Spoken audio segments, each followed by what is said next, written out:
各位朋友大家好，咱即摆佫继续来介绍甲手的动作相关的一寡代志哩。咱第一要介绍叫做开，是启打开的意思。咱比如讲开门、开罐头另外它有意思叫做绽放的意思，譬如讲花开啊，花开了另外一个意思叫做列举、写单句。咱比如讲开药方就是开药嘛开单开单子尤其可能是罚单比较多好，另外还有一个意思叫做分摊费用、开罚单。咱比如讲一人开300就有够啊，就是一个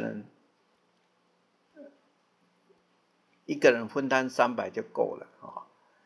另外还有一个意思是驾驶的意思。咱比如讲开车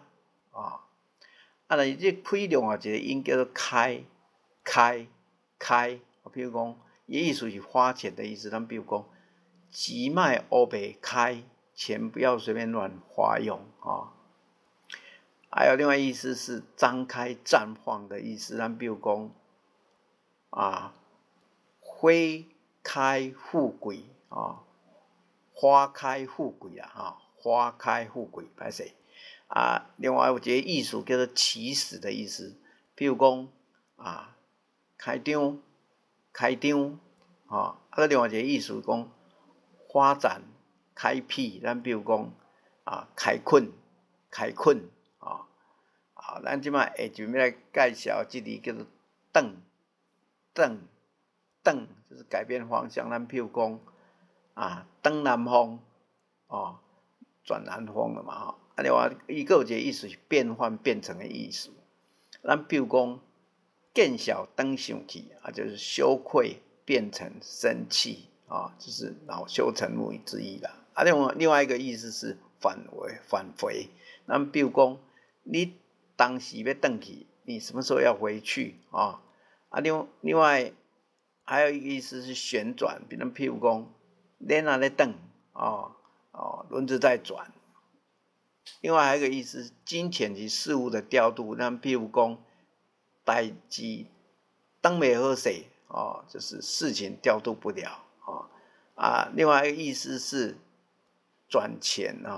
就是当钱就周转金钱的意思另外这个有一个音叫做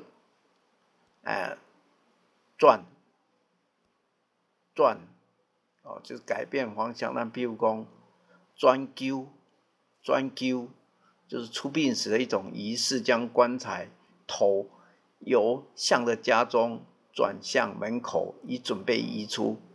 另外一个意思叫做变换、变成。咱比如讲天气转凉就天气变冷了，转冷天气转冷另外还有一个音叫做转，以手或工具旋钮。咱比如讲转水的头就是转水龙头还有下加一个叫做